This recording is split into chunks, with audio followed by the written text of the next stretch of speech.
नमस्कार दोस्तों, आशा करता हूँ आप सब अच्छे होंगे और कल होने वाले सीटेट एग्जाम की तैयारी अच्छे से कर रहे होंगे। आज का वीडियो मैथमेटिक्स का रहने वाला है पेपर फर्स्ट के लिए, जिसमें हमने संपूर्ण मैथमेटिक्स पेडागोजी का एक तरीके से रिवीजन वीडियो है। ये आपकी स्ट्रेंथ चेक करने का भी अच्छा मौका है।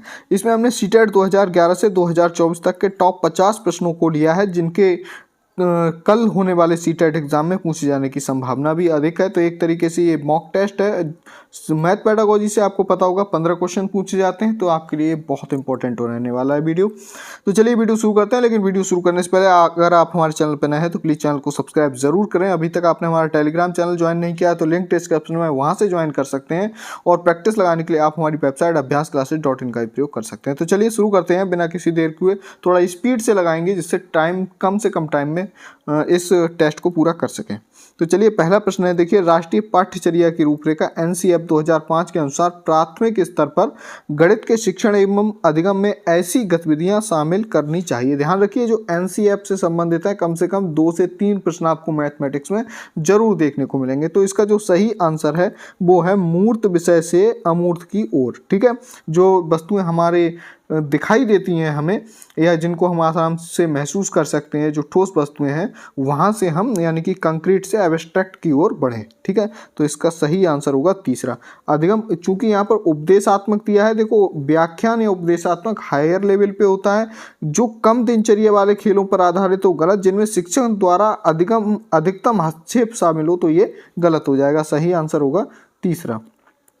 क्वेश्चन नंबर 2 देखिए, निम्नलिखित में से कौन सा एक रचनावादी कक्षा में, ठीक है, गणितीय गतिविधि को निरूपित नहीं करता है, ये बताना है। हमेशा प्रश्न करते समय कल क्या करना है, कौन सा हाँ नहीं, ये जरूर आपको अंडरलाइन करना है। एक बच्चा विभिन्न आकृतियों को वर्गीकृत कर रहा है, तो ये तो सही है। रचनावादी कक्षा में एक बच्चा गणितीय अवधारणा पर आधारित एक कहानी की रचना कर रहा है, ये भी क्रिएटिविटी है।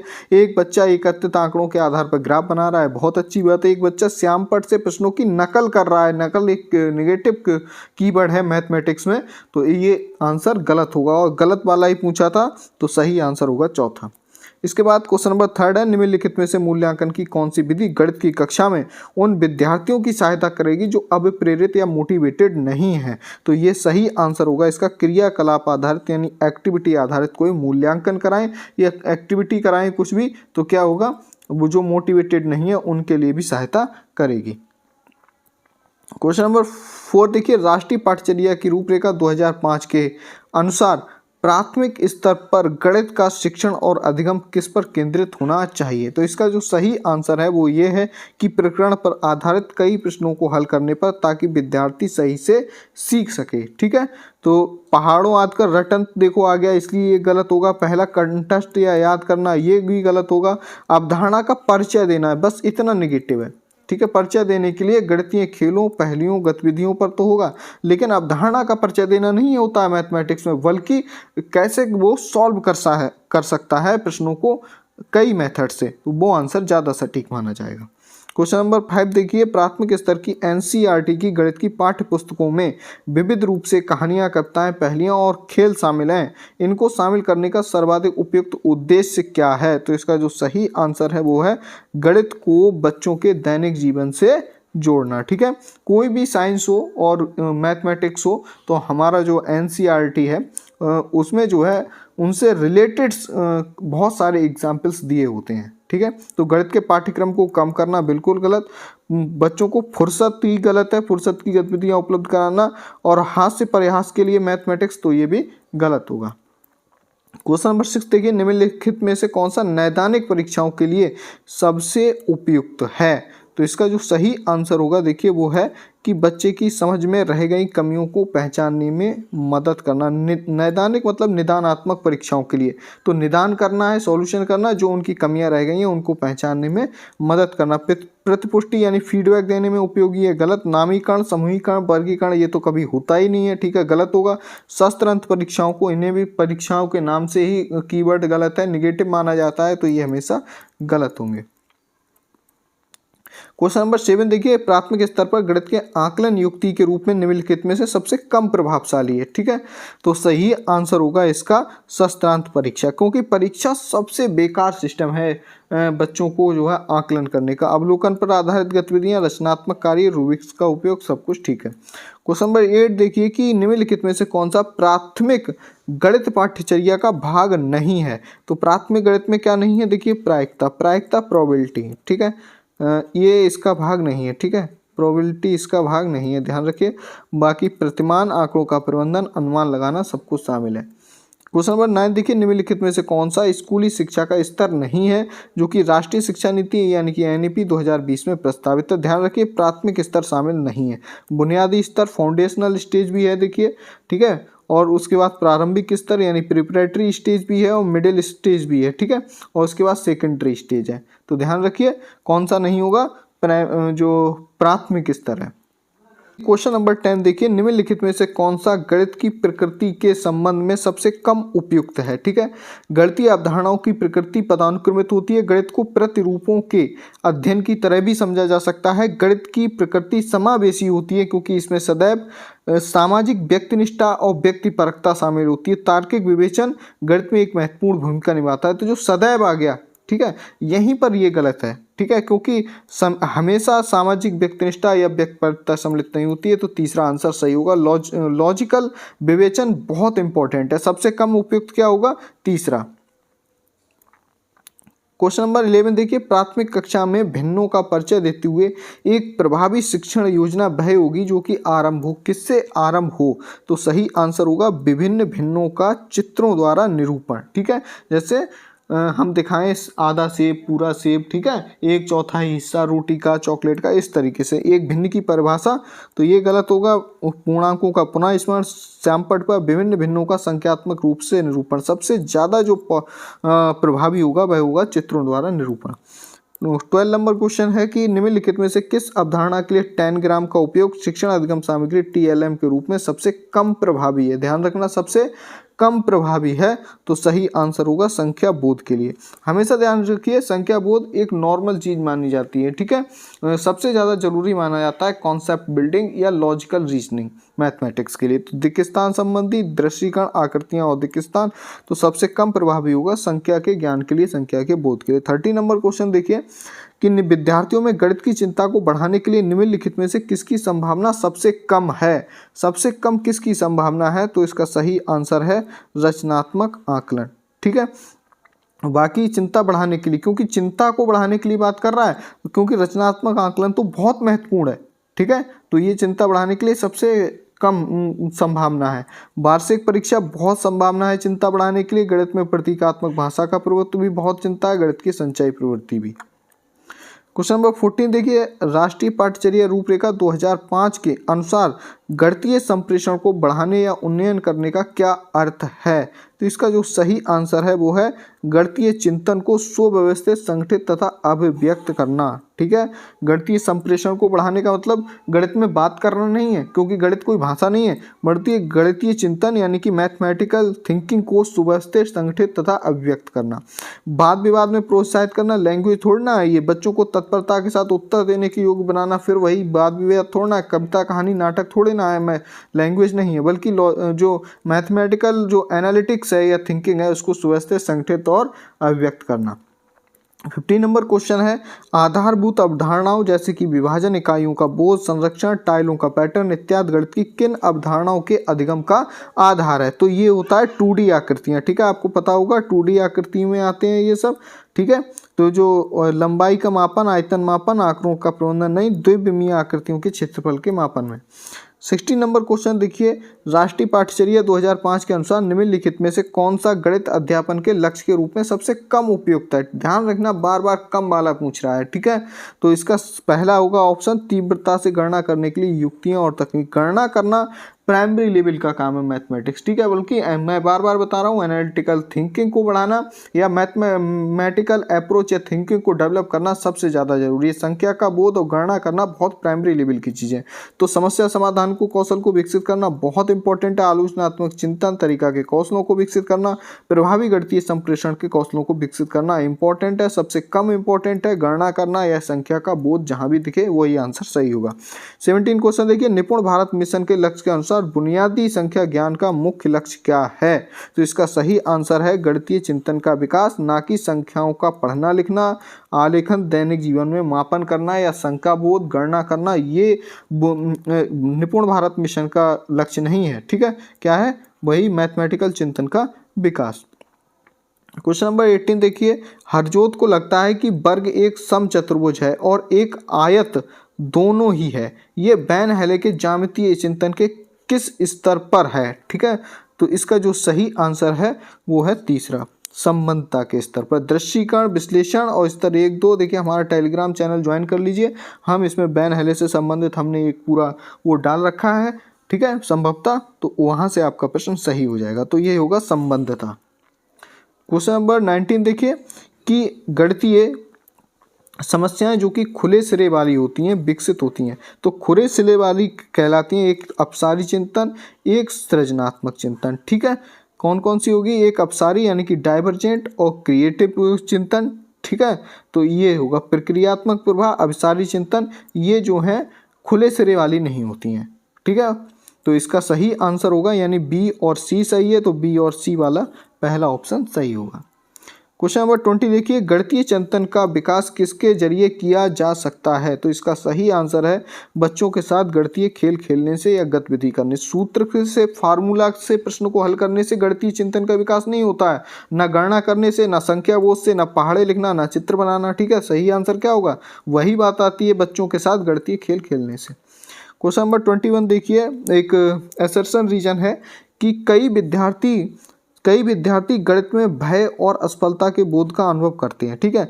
जेंडर विभिन्नताएं गणित में भय के लिए उत्तरदायी है, तो दूसरा आर गलत है, क्योंकि जेंडर विभिन्नताएं चाहे महिला पुरुष हो, ये दोनों ही गणित में होशियार हो सकते हैं। ऐसा नहीं है कि महिलाएं कमजोर होंगी, तो जेंडर से इसका कोई लेना देना नहीं है, ठीक है। तो दूसरा गलत हो गया, यानी आर गलत है। तो जो आर गलत होगा, तो आर तो गलत हो गया। और पहला देखिए, कई विद्यार्थी गणित में भय और असफलता के बोध का अनुभव करते हैं, ये कहीं हद तक सही हो सकता है। तो सही आंसर देखिए होगा तीसरा, ए सही है, परंतु आर ए का सही कारण नहीं है, ठीक है। ए आर दोनों सही है, गलत। ए आर दोनों सही नहीं है, ये भी गलत। ए सही है, आर ए के लिए सही कारण है, गलत, ठीक है। तो सही आंसर होगा इसमें ए सही है, परंतु आर ए का सही कारण नहीं है। क्वेश्चन नंबर 22 देखिए, गणित में समस्या समाधान की युक्तियों में सम्मिलित है, क्या सम्मिलित है? तो इसका जो सही आंसर है वही है तर्कना, विवेचन और पैटर्न बनाना, अवलोकन करना, रटना, अंतर्ज्ञान या प्रयोग साइंस में होते हैं बेटा, मैथमेटिक्स में नहीं, ठीक है।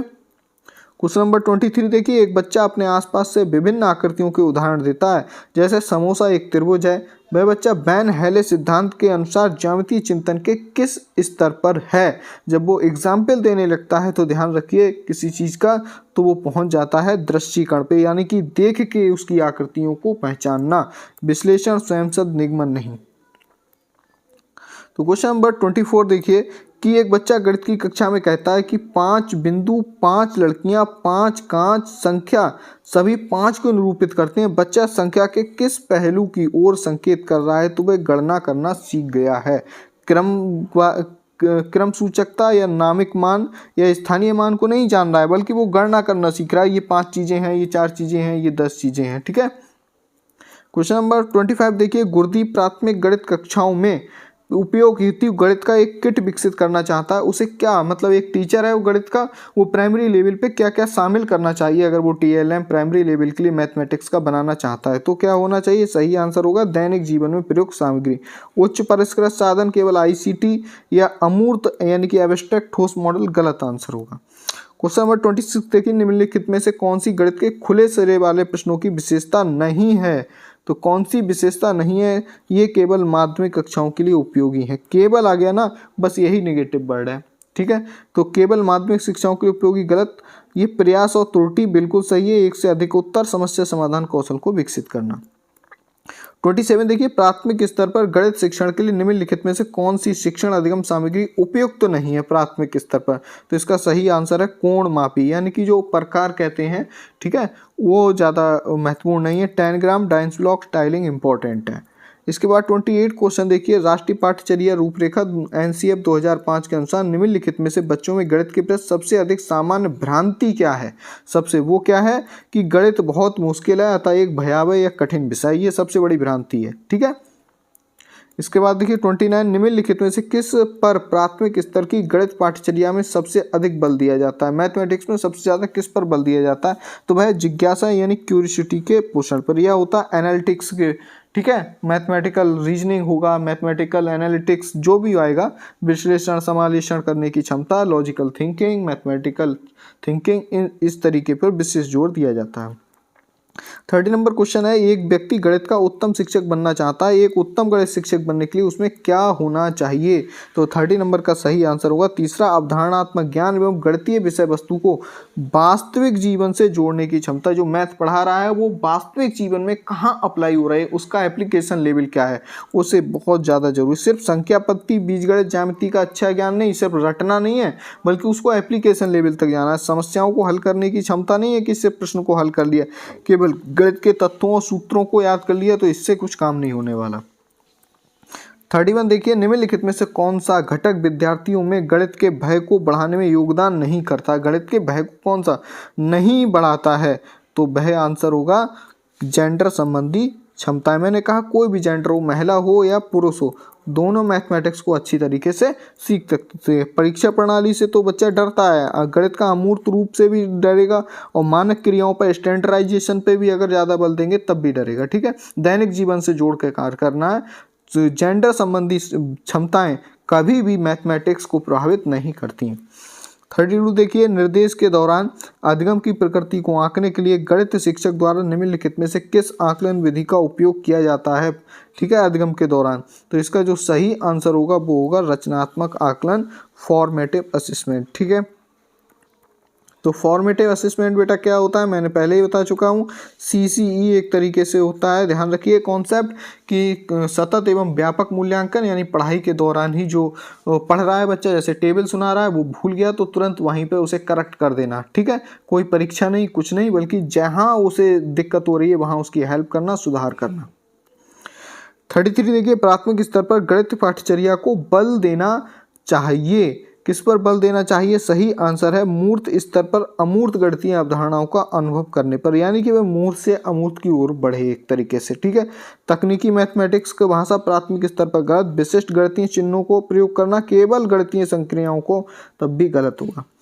34 देखिए, राष्ट्रीय शिक्षा नीति 2020 के मूल सिद्धांतों के अनुसार सभी विद्यार्थियों द्वारा किस कक्षा तक बुनियादी साक्षरता और संख्यात्मकता की उपलब्धि को सुनिश्चित करने की आवश्यकता है? किस कक्षा तक? तो इसका सही आंसर है कक्षा 3 तक। 5 तक नहीं है बेटा, ध्यान रखना, 1 2 नहीं है, बल्कि सही आंसर होगा कक्षा 3, क्योंकि जो निपुण भाषा मिशन है उसमें जो निपुण करना है वो कक्षा 1 2 3 तक है, ठीक है। 35 देखिए कि गणित की प्रकृति के संबंध में निम्नलिखित में से सर्वाधिक उपयुक्त कथन कौन सा है? तो सही आंसर है इसका दूसरा, गणित आगमन निगमन एवं सामान्यीकरण करने की आदत का विकास करता है, ठीक है।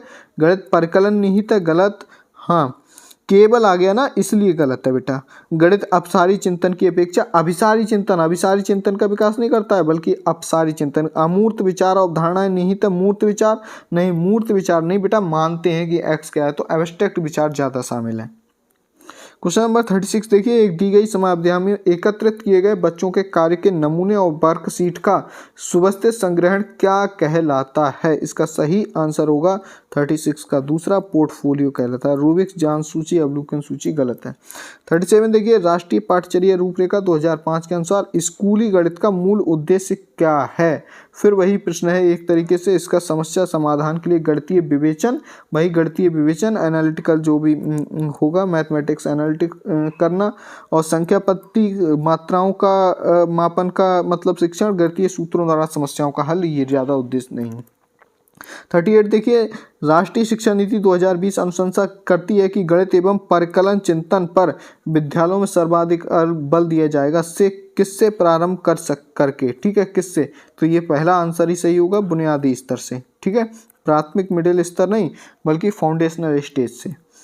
39 देखिए कि राष्ट्रीय पाठ्यचर्या रूपरेखा 2005 के अनुसार प्राथमिक स्कूली गणित को होना चाहिए, क्या होना चाहिए, इसका आंसर गतिविधि अभिमुख, एक्टिविटी आधार, ठीक है, अभ्यास तो हो लेकिन एक्टिविटी सबसे ज़्यादा हो, दैनिक जीवन से जोड़ना और अभ्यास या एक्टिविटी सॉरी, ठीक है, दैनिक जीवन से जोड़ना और एक्टिविटी बहुत ज़्यादा इंपॉर्टेंट है। संख्या में कम वस्तुओं को बिना गिने तुरंत सही संख्या बताने की योग्यता को निम्नलिखित में से क्या कहा जा सकता है, इसे कहते हैं सबटाइजेशन, ठीक है, गिनना नहीं, संरक्षण करना, या संरक्षण तो एक तरीके से इकट्ठा करना होता है, बट वो देख के बता दे कि संख्या कम है या ज़्यादा है तो क्या कहेंगे, सबटाइजेशन। 41 है प्राथमिक स्तर पर गणित के शिक्षण के लिए शिक्षा शास्त्र यानी कि जो पैडागोजी है को किस पे केंद्रित होना चाहिए, तो इसका सही है आगमनात्मक उपागम पर, ठीक है, निगमनात्मक पर नहीं, यहाँ ध्यान रखना आगमन पर। ड्रिल अभ्यास उपदेशात्मक तो गलत ही है, पर कल्पना सृजन भी गलत है प्राइमरी लेवल के लिए, सही है। 42 क्वेश्चन देखिए, राष्ट्रीय पाठ्यचर्या रूपरेखा 2005 के प्रति उत्तर में सीबीएसई ने सतत एवं व्यापक मूल्यांकन को किस वर्ष में प्रस्तावित किया था, तो इसका सही आंसर है 2010। 2010 में आरटीई लागू हुआ था, 2009 में पारित हुआ और 1 अप्रैल ध्यान रखिए 2010 से आरटीई राइट टू एजुकेशन भी लागू हुआ था। 43 देखिए कि गणित के टेस्ट में साधारण ब्याज का सूत्र क्या है पर आधारित प्रश्न किसका उदाहरण है, तो इसका सही आंसर होगा ये ज्ञान का उदाहरण है, ठीक है, हम उसे ज्ञान दे रहे हैं, कोई बोध अंडरस्टैंडिंग नहीं कर रहे हैं, ना स्किल सिखा रहे हैं, ना उसका कोई एप्लीकेशन यूज कर रहे हैं, ठीक है। 44 देखिए कि शिक्षक एक आयत का क्षेत्रफल ज्ञात करने के लिए सूत्र देता है और बच्चों को भिन्न भिन्न आयताकार कटआउट का क्षेत्रफल ज्ञात करने के लिए कहता है, शिक्षक किसका उपयोग कर रहा है, तो इसका सही आंसर है निगमनात्मक विधि, ठीक है, डिडक्टिव मेथड का प्रयोग कर रहा है, ठीक है, इंडक्टिव मेथड का नहीं कर रहा है, पहले किसका कर रहा है, निगमनात्मक। निगमनात्मक में पहले क्या होता है, पहले बेटा फार्मूला दिया जाता है और बाद में उसे सॉल्यूशन करने को कहते हैं, ठीक है, अप्लाई करना, ठीक है, इसे कहते हैं निगमनात्मक विधि। 45 देखिए कि संख्याई कौशल के विकास का अर्थ नहीं होता है, तो इसका जो सही आंसर है संख्याओं को रटकर याद करना। रटकर याद करना कोई क्या है, संख्याई कौशल का कौशल थोड़ा ना स्किल, ठीक है, संख्याओं और संख्या संक्रियाओं के बारे में ज्ञान, ठीक है, ये कौशल ही है। संख्याओं के साथ साथ आकृतियों के बारे में समझ वास्तविक जीवन में आंकड़ों के प्रबंधन के लिए आवश्यक कौशल इंपॉर्टेंट है, ठीक है, कौशल के लिए ये कोई कौशल नहीं है, कोई स्किल नहीं है याद करना। इसलिए 46 देखिए गणितीय संप्रेषण से कक्षा के द्वारा बढ़ाया जा सकता है, किसके द्वारा गणितीय संप्रेषण बढ़ाया जा सकता है, सही आंसर है बच्चों को उनके गणितीय विचारों को अभिव्यक्त करने के लिए अवसर प्रदान करना, ठीक है, सिर्फ समस्या हल करना या गणित की पाठ्य पुस्तक में दिए गए पाठ को पढ़ाने से गलत, बच्चों को महत्वपूर्ण अवधारणाओं की परिभाषा सिखाना और फार्मूला सिखाना और संख्या का बोध करना, रटाना, ठीक है, संख्याओं को या पहाड़ों को, ये मात्र मैथमेटिक्स नहीं है कि गणना करना सिखाना, ठीक है, बल्कि वो समस्या समाधान के कौशलों को सीखे और मैथमेटिक्स चिंतन का विकास करे, ठीक है, गणितीय चिंतन का विकास करे, ठीक है, ये सबसे ज़्यादा जरूरी है, तार्किक चिंतन का विकास करना। विभिन्न गणितज्ञों के जीवन इतिहास में अधिगम गलत। क्वेश्चन नंबर 47 देखिए कि राष्ट्रीय पाठ्यचर्या रूपरेखा 2005 के अनुसार निम्नलिखित में से कौन सा गणितीय कौशल दृश्य अधिगम में आविष्ठित नहीं है, ठीक है, तो इसका सही आंसर है निगमनात्मक विवेचन, ठीक है, आंकड़ों का प्रेषण, निरूपण, दृश्यीकरण, ये NCERT 2005 के अनुसार गणितीय कौशल दृश्य अधिगम में मतलब हैं, ठीक है, इंक्लूड हैं, लेकिन क्या नहीं है, निगमनात्मक विवेचन। 48 देखिए कि गणित की कक्षा में किसी विद्यार्थी के निष्पादन यानी परफॉर्मेंस मूल्यांकन किस पर आधारित नहीं है, ये पूछा गया है, तो इसका सही आंसर है याद करना, रटना, ठीक है, आपको पता ही होगा समस्या समाधान, तार्किक चिंतन, दृश्यीकरण इंपॉर्टेंट है। 49 क्वेश्चन है कि संश्लेषित विधि में हम किसकी ओर अग्रसर होते हैं, तो ज्ञात से अज्ञात की ओर। ध्यान रखना पहले जो ज्ञात है उससे अज्ञात की ओर बढ़ते हैं, ठीक है, बाकी सब गलत है। इसके बाद इस वीडियो का लास्ट क्वेश्चन है, राष्ट्रीय शिक्षा नीति 2020 के अनुसार निम्नलिखित में से कौन सी सीखने के लिए अत्यावश्यक और अनिवार्य पूर्वापेक्षा है, तो इसका सही आंसर है बुनियादी साक्षरता एवं संख्या ज्ञान, मैथमेटिक्स सीखने के लिए सबसे अनिवार्य योग्यता है, ठीक है। आशा करता हूँ ये वीडियो आपके रिवीजन में बहुत ही सहायक होगा। तो चलिए मिलते हैं नेक्स्ट वीडियो में, तब तक के लिए जय हिंद, वंदे मातरम।